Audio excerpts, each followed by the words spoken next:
Hey guys, it's Parker here, back at part 16. I know I said it was part 16 last time, but it's actually part 15 last time, and that was part 16 now. My throat is actually feeling much better than usual, so yeah. Let's continue to cross-examine my crush.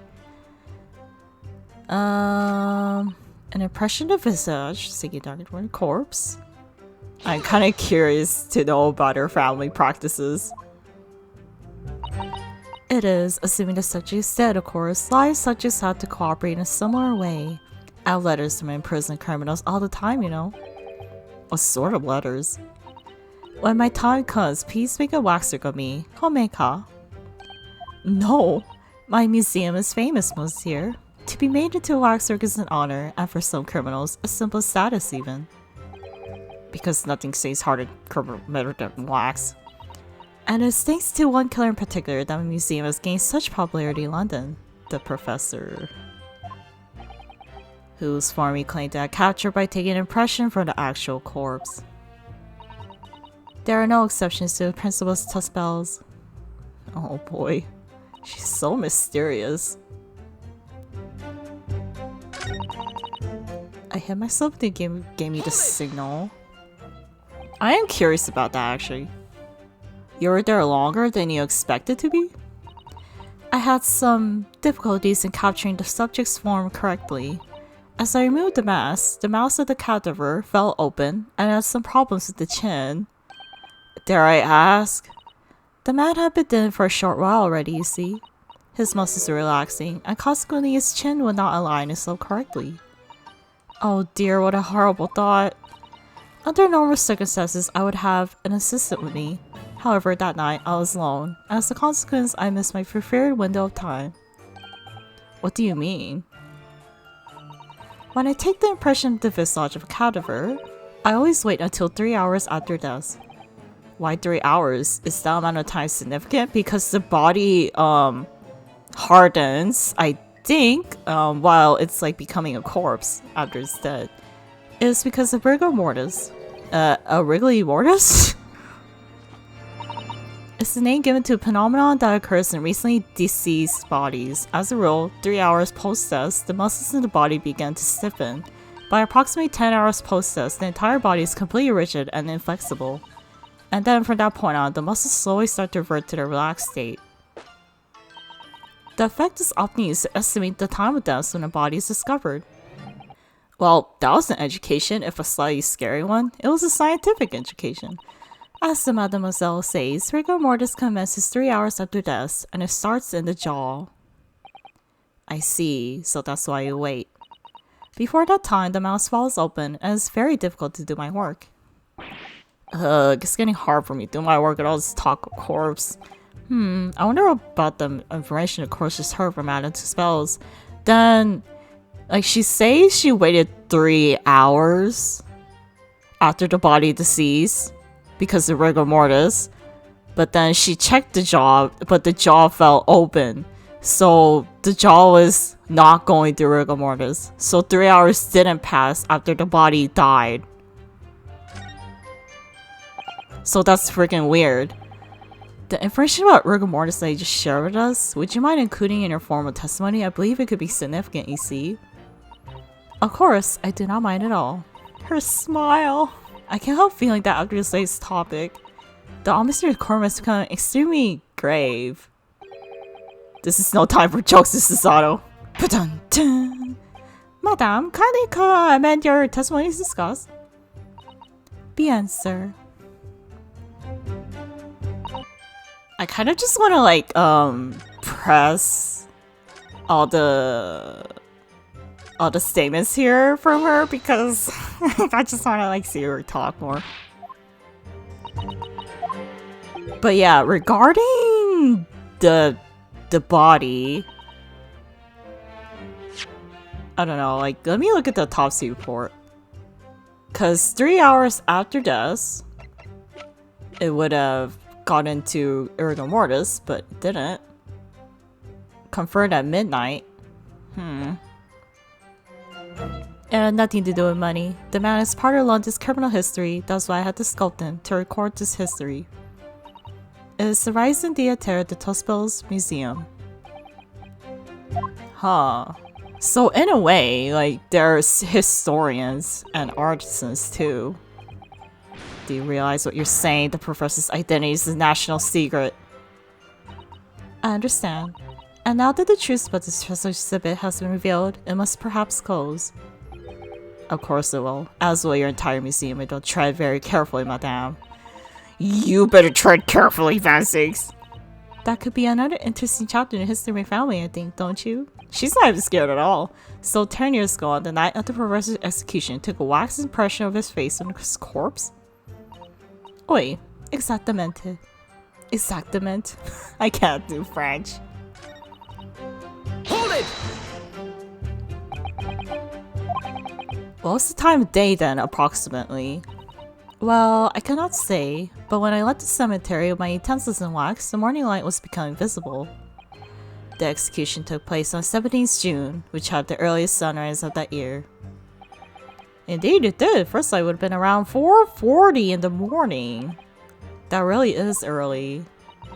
The fact is, I have very little time, so I finished my work in a half an hour. It was necessary to complete the impression and bury the body for a daybreak, of course. Why is she so cute? If somebody had discovered me there, it would have been a catastrophe, so I had to hurry. Is it me, or does Mr. Scholl seem to be taking shape more quickly now, too? You certainly appear to go through extraordinary lengths for her work, madame. I wonder, is what she said particularly significant? I think I'll just wait and see. I want to present evidence for her fourth statement. How frustrating. I was not concentrating on Mr. Scholl's here and I've taken away too much wax. What's your feeling, Miss Naruhodo? For some reason, Dr. Slice went along with Jarvis' plan. Now, if that's really true, then the professor is the only other thing we know that links the pair of them. So I feel sure that Waxer must be included in this mystery somehow. Okay, I think I have an idea of what to do. Okay, I'll just go to statement number 4. Okay. Objection! Madam Tispels, I have here an autopsy report that was filed 10 years ago now. It confirms the death of the professor following his execution at the gallows. And is that a problem? I believe it is, because your testimony and a particular detail in the report completely contradict one another. What? Are you going to explain yourself, my Nipponiese friend? According to her testimony, Madame Tispels is creating a wax impression just before dawn, and at the time rigor mortis had not yet set in. Am I correct so far, madame? You are, yes. As I said, the stiffening of the jaw is the first sign of rigor mortis 2 to 3 hours after death. But the man's chin was limp, so he cannot have been dead for a long time. But on the other hand, if you look at Dr. Slice's report, it quite clearly states the following. Death by hanging confirmed at midnight, 17th June. No. If the professor indeed died at midnight that day, then by the time we were sculpting his face, rigor mortis would already have set in. Oi, yes, you're right, the chin would have been completely stiff. In other words, this report is wrong. No coroner makes mistakes in recording at the time of death. The very idea is absurd. In that case, there's only one possible conclusion. The execution didn't actually take place at the stated time. I'm impossible. Order! Counsel, this is not folly. Not only do you indict the author of the report, Dr. Slice, but you also implicate members of staff at Barclay prison where the execution took place. By heck! Extraordinary! Not of my day! My learned friend appears to overlook one very crucial fact. What fact? The professor died that night, without question. He did. Of course he did. I moved the man's job. Yes, the professor died that night. But what if he didn't die at the gallows?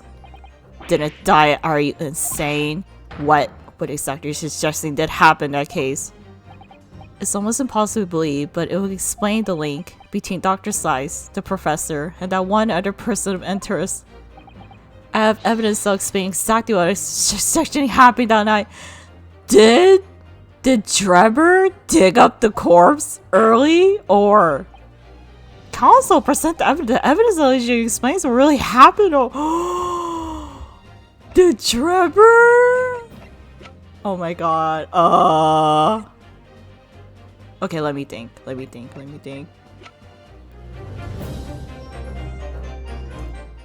Oh god. The Leech Resurrection.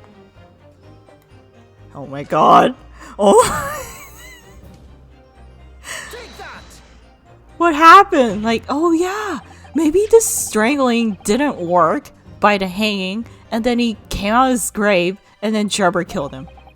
Executed criminal returns in the dead of night. You're suggesting it was a corpse coming back from the dead now? Well, if this article is to be believed, yes. The professor assumed dead following his execution, emerged from his grave, and was killed again. Objection. Don't be a fool, that's simply a rumor published by the gutter press. Can you be certain of that? Are you serious? The point is, as the article says, there's a witness to what happened. My word, yes indeed, freaking Trevor. Mice, oi! The young man is stolen to the cemetery by chance that night. Objection. Of course there was a witness, the story didn't write itself, but obviously the man made it all up. And in any case, this was 10 years ago now, there'll be sure be no hope in finding us Trevor. We have him, in the court. On the contrary, my lord, we all know this witness well. What? Are you suggesting custody identify the person in question? That you know case has seen these literally incredible events take place? Yes. He's right here before my very eyes. You substantiate your latest claim now then, counsel. Who was the alleged witness of the staggering scene for the cemetery 10 years ago? Unok. Trevor. My crush, no. Trevor. Take that! The man in question is Mr. Enoch Trevor. Trevor? The previous witness? The special exhibit in the House of Horrors at Madame Tuspel's Museum and Waxwork recreates that decade-old scene in great detail. The condemned criminal emerging from the grave, and beside his tomb, a young man with a lantern stumbling upon this terrifying sight. And the young man is a 10-year younger Mr. Enoch Trevor.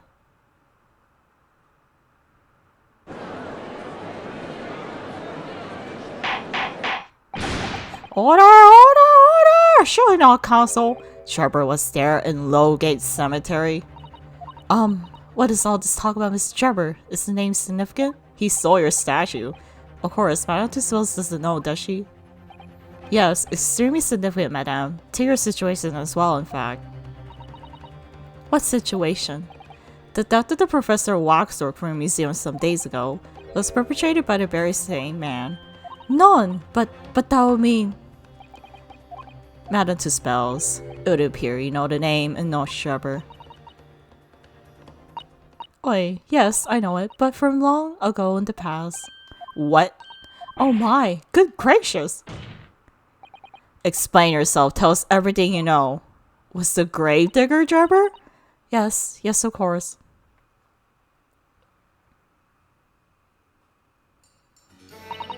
The story of a young man and the terrible sight witnessed in the cemetery 10 years ago was published in every single newspaper in London and throughout Great Britain. However, in all the articles, the witness was simply described as a certain young man. No details were published about his identity. His name was never revealed. That is, apart from in one newspaper.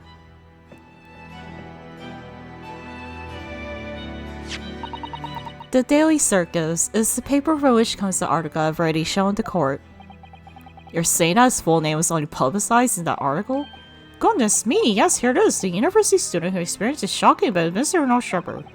A disciple of science at the University of London and resident of his student dorms. Unbelievable.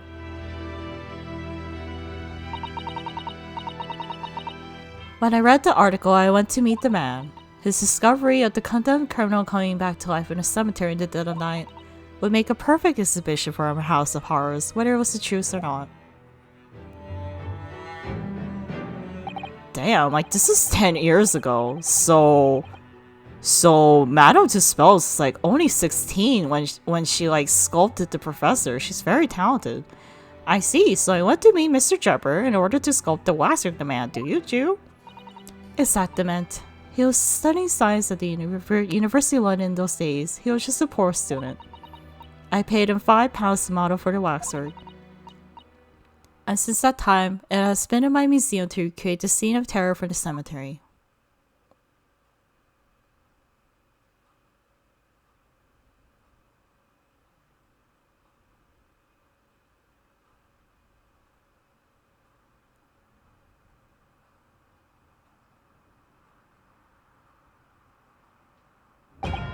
So, 10 years ago, a young man appealed to the public about an extraordinary event he witnessed.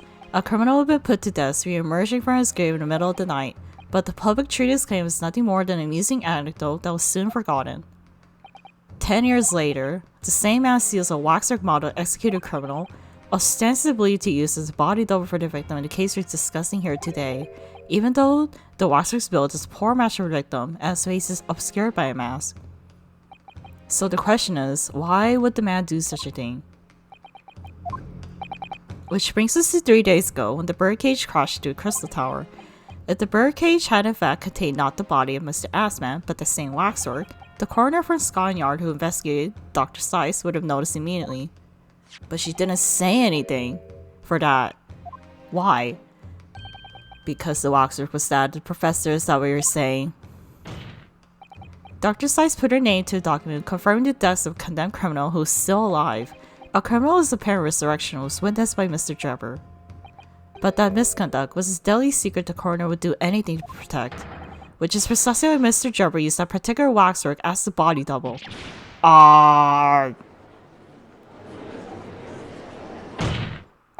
My lord, this court must summon Dr. Sithe to stand. The defense is determined to find out exactly how the coroner and Mr. Jabber connected.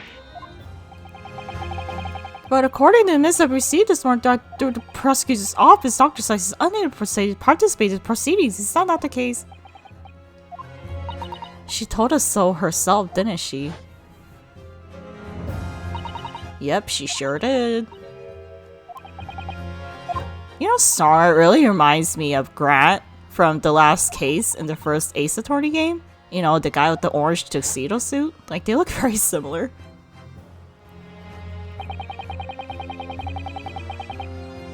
Like, I don't know, I think he says to, God. Like, next name, he's like, my boy, do you want to go swimming with me? While clapping, that Star guy. I don't know, he was kind of funny, but damn. Damn, he was a hard enemy to, like, fight against in the court. Anyway, something happened on the night of that killer's execution 10 years ago. And surely nobody would want to get to the bottom of that more than Lord Van Seeks. The prosecution calls for the instructions that Mr. to be scrapped. But Lord Van Seeks' missive was issued from the Lord Chief Justice's office. The assigned prosecutor is the final say on policy in any particular trial. In other words, me. Yes. Yes. Let Eno Shepard and Dr. Sithe both take the stand together. Order! Order! Very well, I will uphold your request. Battle have sent a subway of immediate effect addressed to Dr. Sithe the forensic investigation team. The woman is compelled to attend under Her Majesty's orders. Alright then, Eno Shepard and Dr. Sithe. If they weren't colluding with one another, this crime would never have been committed. I'm just a stone throws away, I can feel it. The truth beyond all of this is about to come out. Oh boy. So much pressure, like my stomach is like, what? Oh well, at least the spouse is there. Pressure is going down. Thank you for your attendance at such short notice, Dr. Sithe. I'm disappointed in you, Lord Van Seeks. You completely betrayed the agreed policy of both Scotland Yard and the prosecutor's office. Betrayal is not in my nature, as long as the truth isn't compromised. If it is, if there's even a hint of wrongdoing, then no matter whom it concerns or disgruntles, I will pursue the matter to the bitter end, as with any prosecutor worth his salt. Mr. Drebber, you took the victim's life by means of a machine that you constructed in your workshop. I'm Dr. Sithe. As an investigating coroner, you're the first on the scene to examine the victim's body. It is the belief of the defense that you collaborate with each other and were both complicit in this crime. And where's your evidence? At present, we have no definite evidence, but we do have a very significant clue. What are you talking about? I'm talking, of course, about the wax orb. This model of the killer known as Professor was sentenced to death 10 years ago. You don't need to tell me. I witnessed the man's execution with my own eyes and officially pronounced him dead. That remains to be seen. Is that so?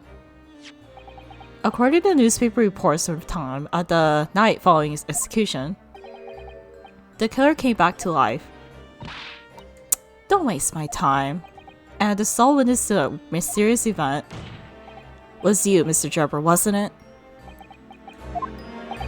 If what you saw in the graveyard that night 10 years ago wasn't so chilling fiction but reality, it will make you privy to a very great secret of Dr. Sithe.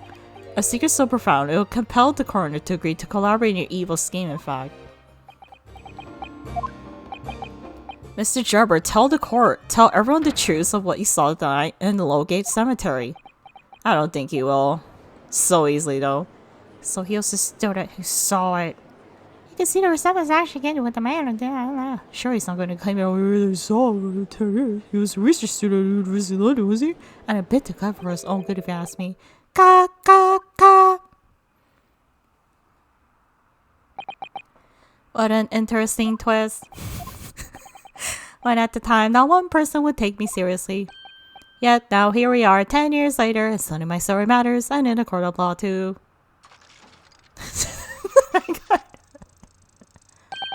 Very well then, if everyone so wishes, let's be frank. I'll tell you the truth of what happened that night for what it's worth. Sithe is so pretty. Anyway. So, Mr. Drebber, your testimony please about the events of the night 10 years ago. You will tell the court exactly what you stumbled across in Lowgate Cemetery. Yes, of course, as you wish.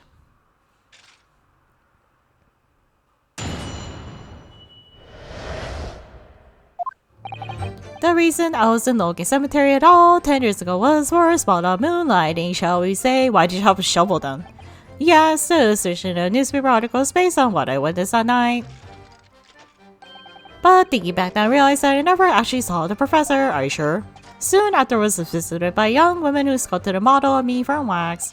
Then I gave up my dream of becoming a scientist, and it was all because of that newspaper article. What? Oh my god. Wait a minute, you're claiming you didn't actually see the professor now?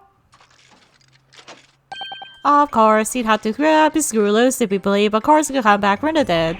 But, so you're saying the article is not worth the paper it's printed on? I think that would describe it perfectly, yes. If the details in the article weren't true, it nullifies your argument for why Mr. Drebber and Dr. Sithe would have been working together. So he's discrediting himself to cripple my argument? You claim to have a cemetery in some auxiliary business. Can you elaborate? That's right, grave robbing to be precise. As you know, Lowgate Cemetery is at the rear Barclay prison, so among students at the university has a reputation of being haunted by the ghosts of condemned convicts. Grave robbing, you say? Yes, assuming fresh corpses to sell is reasonably lucrative. Of course, I never laid a finger on any valuables buried with the dead. So you're one of the so-called resurrectionists, a particularly unpleasant scourge on society. Actually, my fellows and I went by another name, the Reaper Rovers. That's quite beyond the pale you divine retribution, sir. Yes, well, I think I suffer retribution enough. The Daily Circus eventually unearthed my name and put it in print. It cost me a great many headaches. In the end, I had to leave the university. That was the only paper at the back race to identify me unambiguously, I might add. I see. Outlet of interest who drew the illustration for this article. Ah yes, those reporter exposed me, sketched it right in front of me as they described the scene. Obviously, time ticked on. I bitterly regretted what I'd done, claiming to have seen something I never truly saw. Foolish, very foolish. Why would you say something that you saw something that would ruin your life? You're lying. You actually did see the professor. Oh boy, cross-examination.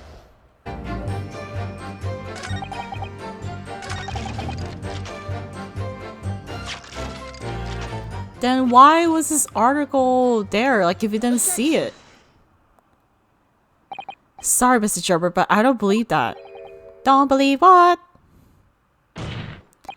Your latest claim. You did see the professor that night 10 years ago.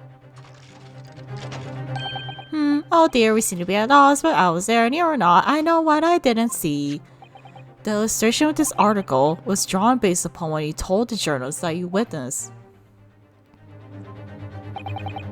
A figure emerging from a tomb, wearing an iron mask. Wait, can I look at the article picture again? Oh my god. Oh, Asman. The reporter and the photographer was Asman. The victim. Oh my god, did he kill Asman in revenge?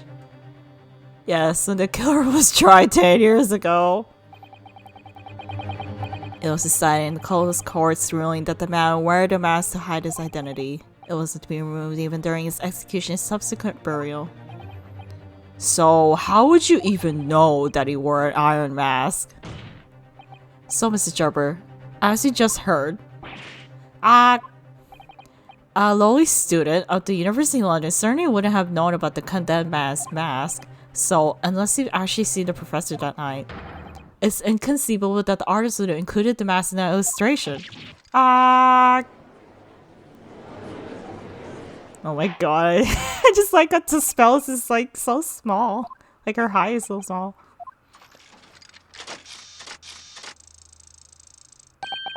It's a bioscene, isn't it? If you look closely. And as I've already been at pace to point out, I was utterly petrified, which is why I had in my head that I see such a blood-curdling sight. But afterwards, I came to my senses and realized that I had been mistaken. You're still saying you didn't see it? If you're stubbornly sticking to a story witness, then amend your testimony to explain exactly how you think your eyes deceived you. Of course, only too happy to oblige. I can't believe he's still not gonna concede the point. Okay, Jarber. You wanna go with this? You wanna go through with this? Then let's freaking go. When in fact witness was a fellow grave robber at work. You mean the grave robber was wearing an iron mask too? Hold it!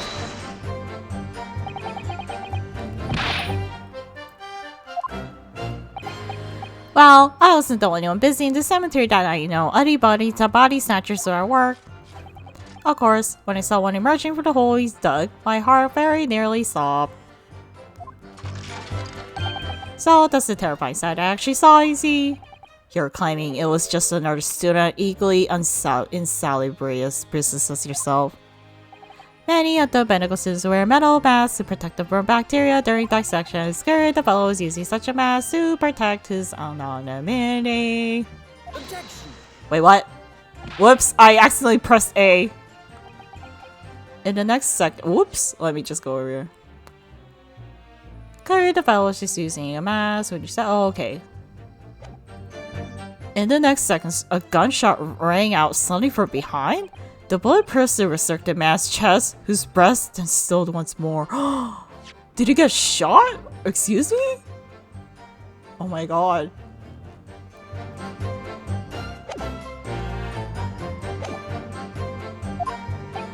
We might assume that the sexton discovered the miscreants at works, perhaps, and fired upon one of them. If a great digger shot someone in the cemetery, I think it might have been a rather big news, my lord. Ah, yeah, yes, well... I can only assume this embellishment bolted on later by the reporter. Would you like to say something? Madam dispels. Don't take it out, Mr. Sholmes. Oh, la la, pardon. I was lost in my thoughts. all alone. Would it be fair to say that Mr. Jarvis' last remark was significant to you in some way?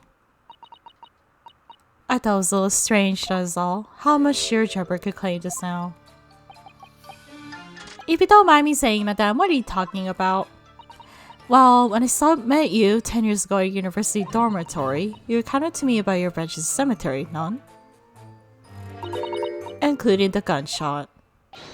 Stop!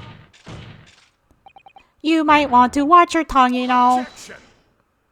Just like, oh, Dr. Science is like in the middle of two arguing people. Have a care, Jabber. That's no way to speak to a lady. Grr. Please, battle to spells, carry on. Of course. According to what Monsieur Jabber told me at the time, he did hear a gunshot from behind him, and the bullet hit the condemned man. I said nothing of the sort. None, you're very explicit about the details, about the mask that the figure is wearing. And the blood that splattered over you when he was shot. Enough! Shut up, woman, you're making all this up! That will do. Mr. Jabber? Yes? You refute the account just given by Madame Dispels. I have no recollection ever saying those things. Come on, do you really expect us to believe you? Control yourself, Counsel. I will not permit baseless accusations in my courtroom. Right. Under the circumstances, I think it's best that you supplement your testimony to statement to clarify your position on this witness. But, very well. Wasn't there freaking blood on his camera? Nor any splattering, but are you sure? Hold it! The young woman being Madame Dispels, of course. Precisely, I must say I didn't expect to run into her again like this 10 years later. As I have explained, I went by the name published in an article and, oh my god, I found the man. Yes, the article in Daily Circus, I think you said. I was a person, barely a penny to my name at the time. And the young lady put £5 in front of me. So you read it, considered to have a wax circuit episode made and gave permission for it to be put on display. I did. I should sell what little I had to sell, I concluded. Oh wait, I remember now. I purchased something else from you that day, n'est-ce pas? The camera? Did you? Can't say I remember. What was it, madame? His camera. Oh. The camera was splattered with blood. Ah. Oh yes, I'm gonna put it to give me whenever I made an excursion into any cemetery. You took a camera with you, sir? To what end? To record the details of the bodies I disinterred. But I had no intention of ever visiting Graveyard again after the night, so I sold it. I see. But I still have it, monsieur. It is part of the special exhibit in my House of Horrors. I am very meticulous about such details. It is the Tissel's way. It would seem then that this is the very camera Mr. Joe took with him, and it was splattered with blood. Like it. Okay, let's actually look at the camera again, because when we examined it last time, like there was we didn't like say it was blood, so that's Ace Attorney games. Like you gotta examine evidence again. Yeah, I ain't gonna present the camera. There's freaking blood on it. Objection! Mr. Jabber, do you remember this camera that you just sold to Madame Dispels? But that's the camera from that fateful night. Yes, we borrowed it from the House of Horrors. Haha, borrow. It's the camera you took with you to the cemetery that night, Mr. Jabber. And is that supposed to be significant? This kind of camera is rarely seen in our homeland, so my colleague and I were keen to examine it closely. We noticed that the lens extends forwards on the end of some billows. And like this. Hold it! What's that there just on the billows? It looks like a dark red stain. That's right. It's a rather conspicuous mark here on the billows, in fact. Good lord, are you suggesting? Yes, Lord. It appeared to be a spatter of blood. Something that could be confirmed with simple chemical tests. Is that right, Dr. Size? It will be difficult to determine as human blood and not the blood of some animal. But yes, to test whether or not it's blood at all is simple enough. I propose that Madame Tuspel's testimony was correct, and that the night in question 10 years ago you're spattered with blood from a gunshot wound. Well, and that furthermore, you really did witness the condemned professor emerging from his tomb. Gargog!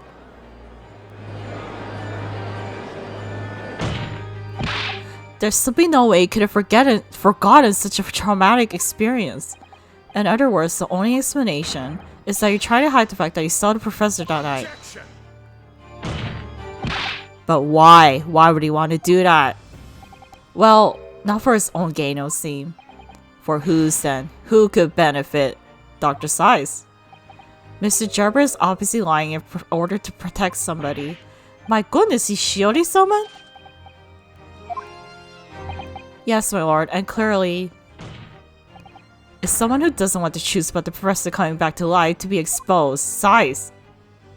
Well, also, who is it then? Who is the witness trying to protect by lying about what he saw last night? Dr. Sithe! Take that! The obvious answer is Dr. Sithe. Sithe? Whatever do you mean? Imagine if the convict who'd been sentenced to death was not in fact killed. Imagine if that was to come to light. What are you insinuating? And imagine the convict in question was the country's most hated mass murderer. If it was the professor, that would be unprecedented scandal.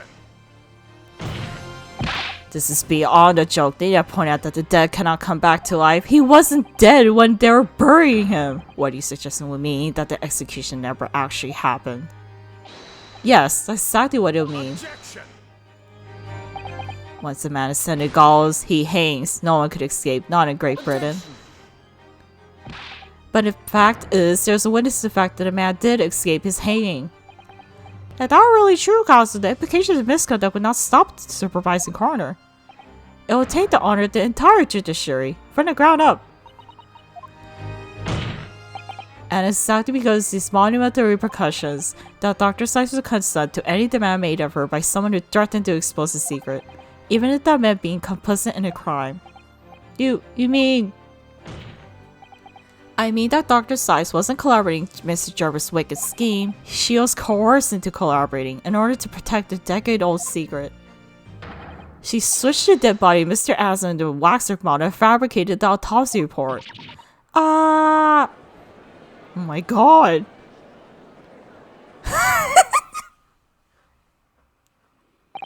Lord Van Ziggs? Pray forgive my freshly filled halo chalice and a whole raft of the other discordancies now, like my leg. Goodness me!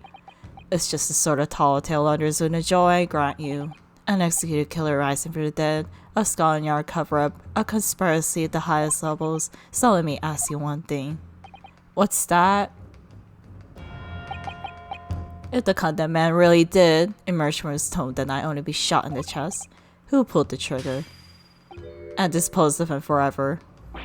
Well, I have no idea at the moment. We have too little information to work out that out at present, I think. I couldn't agree more.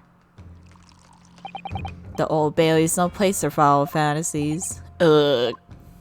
And have you considered this, my Lord Nipponi's friend? Considered what? Do you realize just what a dangerous endeavor it would be to coerce this woman to such criminal activity? It's a tantamount to declaring war on the entire British police force and judiciary. Right! How can you imagine any of money being offered for research coercion? Do you realize the stage exception when so much is at stake would be madness? Well, I suppose. And this is no petty crime either. The victim was murdered. A man who had already invested money in the venture and would be instrumental in future profits too.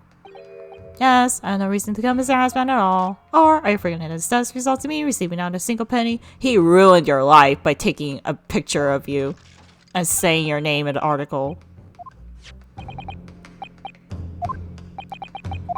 The Multiverse case runs deep though, I can feel it. Using drugs to force the head of the forensic investigation team to corroborate is extreme, especially for government grant and no guarantee of receiving in the first place. If the research grant was the aim, taking Mr. Aslan's life would have made no sense anyway. He killed him because Aslan was the photographer. He was the reporter. He was just trying to kill Mr. Aslan. But why? What was his motive to them? Your time is up, my learning friend. I say I want us to chance for the jury lose their patience with this charade. I have evidence. Let's see if we can back up your heady proposal, shall we? The way Kazuma dodges. How do you explain why this engineer would throw all caution to the wind and threaten his own country? Because his life was ruined by Ozman. Like, he was a student in university, and he had to drop out of the university. This connection are no one's seen yet, and I'm going to have to present two pieces of two? I was just gonna present the newspaper. Okay, well, first, let's present the newspaper. Take that! It's this newspaper article, my lord. That was written 10 years ago, and every detail is examined already. What can it possibly tell us? That Java should never have been written in sooner. Difficult gathered by sentence means nothing. Yes, on its own, it isn't particularly significant, however. Okay, maybe just signature? It will completely explain your motive for wanting Mr. Aslan dead. What other evidence? The signature, right? That would prove that it was Asman. Okay, where is that other piece of paper? The contract? Yeah, the contract? Yes, it has his signature. Okay. Take that! Is this contract, my lord? Mr. Jubber, this is the contract we signed with Mr. Asman. Yes, that's right. That proves I had no reason to kill the man. No, I'm afraid not. What? There's something very significant that this newspaper article and the contract have in common. Really? And it's that common link that shows very clear why you're determined to kill Mr. Audi Asman. It seems that Deep has just uncovered something the rest of us must have missed. The signature! So my learned friend, point out what these two pieces of evidence have in common. Where exactly is the link between this newspaper article and the contract? The signature. Take that! What these two pieces of evidence have in common is a signature. A signature? The signature on the illustration that accompanies the 10-year article and the signature on the contract belongs to the same person. What? As the court has heard, this illustration was drawn 10 years ago by the newspaper reporter who found Mr. Gerber and interviewed him about his ordeal. If you look closely, the reporter's signature can be seen in the bottom right corner of the drawing. And if you look at the contract here, which is signed between the witness and the victim last year, you can clearly see Mr. Aslan's signature at the bottom. Let me see now. Good lord, yes, they're identical. In short, the journalist who drew the illustration and wrote the article published on Mr. Gerber 10 years ago was the victim of this case, Mr. Audi Asman. Grog! Objection! But explain to the court why. Why would that constitute a motive for this witness to murder Aslan? Because he ruined Gerber's life. Well, if you think back, you remember that Mr. Gerber talked about the article in his testimony.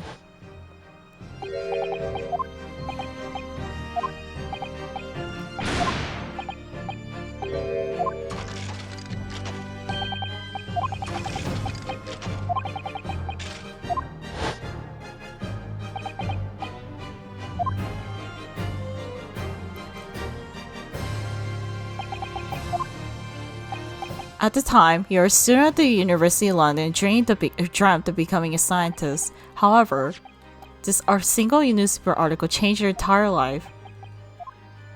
So Mr. Aslan used to be a newspaper journalist, did he? He did, my lord. In fact, it's a widely held belief that Aslan managed to position himself at the heart of his criminal network, thanks to the many dubious connections he made during his time as a reporter. So he had to give up on your dream and leave university. You lost everything. Eventually you found yourself working in the field of science, but only in the shadows. And all because of the article written by Mr. Asman. Enough!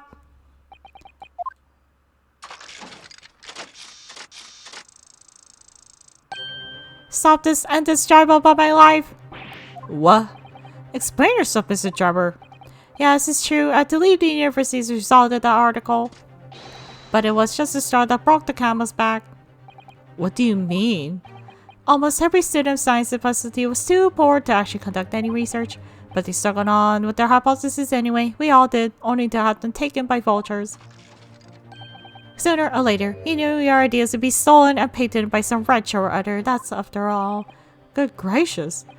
Making a name for yourself as a scientist in a climate like that was a miracle only select few geniuses could ever hope to achieve. Personally, I was one of these geniuses, so it was hardly a wrench. Being forced out of university because of Logan was the best thing that could have happened to me. Mr. Drebber, do you genuinely believe that? Of course I do. Who's better placed to know whether or not a person has a talent for science than me? I'm sorry to say that words don't ring true at all. You have a trophy, and I have evidence to prove it. How are you in a position to say anything about me? I don't know you from Adam. Fine, if you think I have evidence, go ahead, show it. What could you possibly do to disprove that I was happy to leave university because I lacked talent? The trophy! It's a very prestigious award. Do you remember this, Mr. Drebber? We found it at your workshop. Is that a Royal Society trophy for excellence in science? What exactly is Trophy Council? It's the greatest honor that can be bestowed on a young scientist, my lord. There is no higher accolade. It recognizes emerging talent and promises a bright future. Good gracious! Your prospects for the future are excellent, weren't they, Mr. Drebber? Because even then, you're a genius in your field. But you lost everything. You had no more future. Your talents will go to waste. All as a result of this one newspaper article. I don't know when you realized who Mr. Aslan was, but when it dawned on you that he was the same journalist who 10 years ago ruined your life, it was abundantly clear that he had no intention of forgiving the man.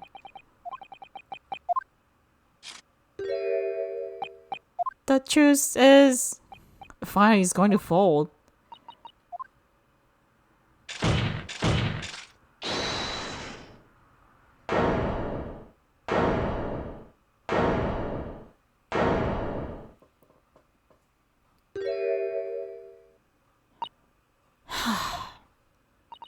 Fine. Clearly this has run its course now. What? I admit it. All of it. What? What are you doing? Exactly as the Japanese man said. I was coursing going on with this man's plot to murder the victim, on the condition that I kept my dirty secret for 10 years ago. No. Good lord! Dr. Sithe, do you realize what you're saying, woman? It's all true. That day. Oh my god. When I arrived at the Crystal Tower and saw the birdcage, my heart nearly stopped beating. That memory from a decade ago that I'd done my best to bury deep inside myself. It was the professor again staring me in the face, and then, before I had a chance to react, I noticed something else. There was a note tucked inside the model's jacket. Also, Size's theme is a banger. Like, it sounds like an old JRPG, like, theme when you go into a forest or something. Or a cave.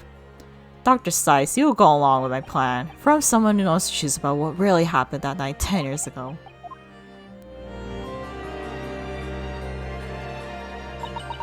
All the instructions to Darren that note, every detail is meticulously written out. I had no choice but to do what it said. I made the necessary alterations to the scene and fabricated the autopsy report as instructed. There was really no other choice that had to be done to protect the judiciary. I can only apologize now.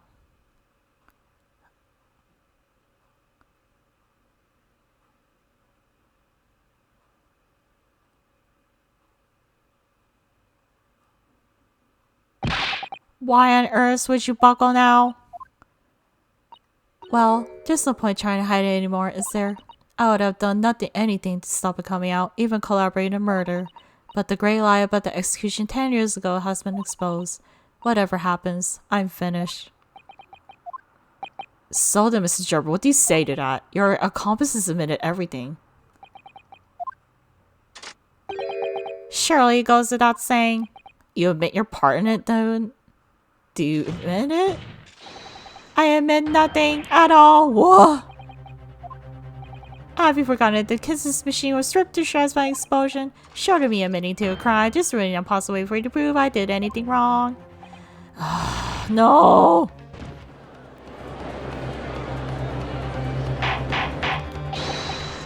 Order! Order!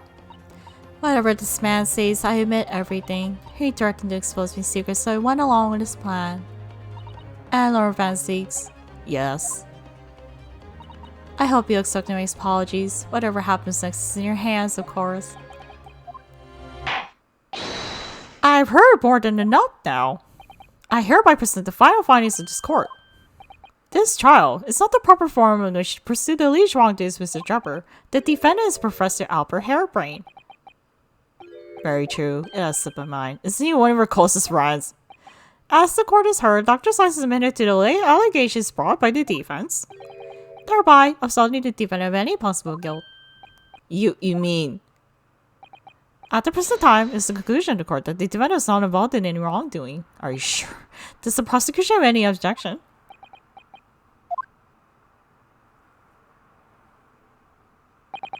None, my lord. Okay, so Harebrain is like off the radar, but Drebber still admits nothing. Without further ado then, the adjudication. Unless the prosecution or defense have any other matters to discuss, we still have some more shit to uncover. I don't know, this doesn't feel quite right. Why did Dr. Slice suddenly admit it to it like that? Is everything alright, Miss Naruhodo? Like you said before, the way the trial is set to end now, the judge is suddenly for deliver verdict not guilty. But is that really what we want? What the defense should be pushing for now is further testimony. There's still stuff we need to know about the professor case. The defense objects to the trial ending at this time, my lord. I beg your pardon? We demand one final testimony. What? He's so shocked. You do rest about adjudicated in favor of your client, I presume? What are you playing at now, my Japanese friend? Why would you want to expect a conclusion to the trial at this point? No defense lawyer in his right mind would do that. Mr. Naruhodo, what exactly are you thinking? The truth, the whole truth, and a way to bring it all out into the open. Right. Yes, in hindsight. Yep, he said to pursue everything. All the truths. Gotta listen to Sholmes, right?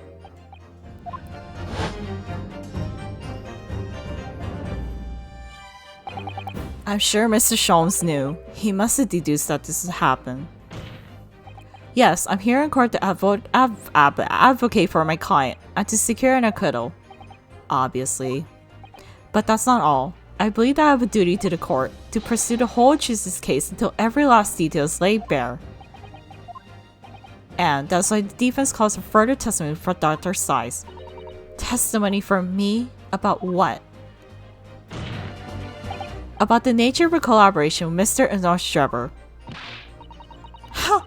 In case it escaped your attention, I've already admitted to everything I did. The whole truth has already been revealed, so stop wasting everyone's time.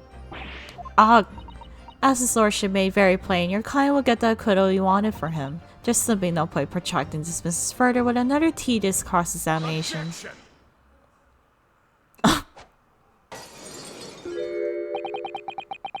Pray forgive my careless handling the hail bottle. I slipped.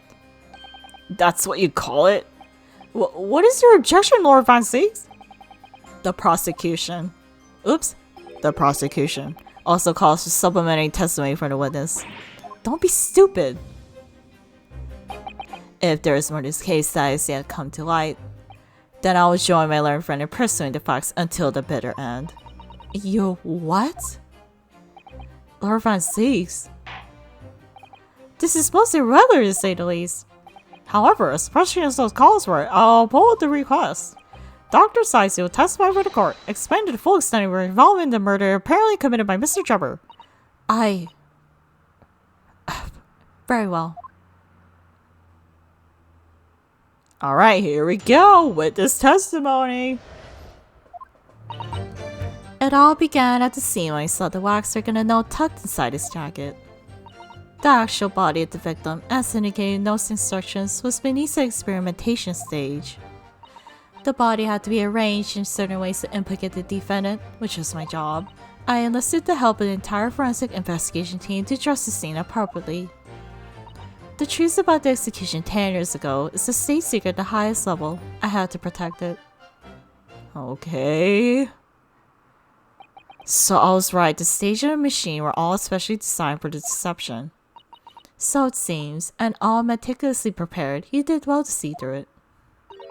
You're a very shrewd boy. So kind of you to say. And what about the autopsy report then? All I did was record the location of the body as being in the crystal tower instead of under the stage. That's all? That's a terrible corruption.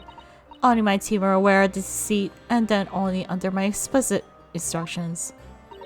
Nobody else is going or knew anything about it, I assure you. You must think for small mercies, I suppose. Well, I believe that testimony has clarified everything. There's no particular need for cross-examination, I would say. No, I disagree. I can't shake the feeling that something's wrong. Just look at our expression on Dr. Sithe's face. It's the defense's right to cross-examine anyone with this following testimony. What is it about you Japanese that makes you all so doggedly persistent?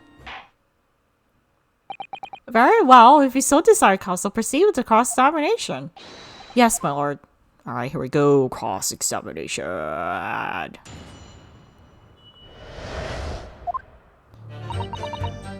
Okay, guys, I think that'll be it for part 16 of the Great Ace Attorney 2 Resolve. Next time we'll just, I think we're near the end of trial 3, finally. So yeah, next time we're just gonna cross-examine Dr. Sithe. And yeah, thank you so much for watching. I'll see you guys next time.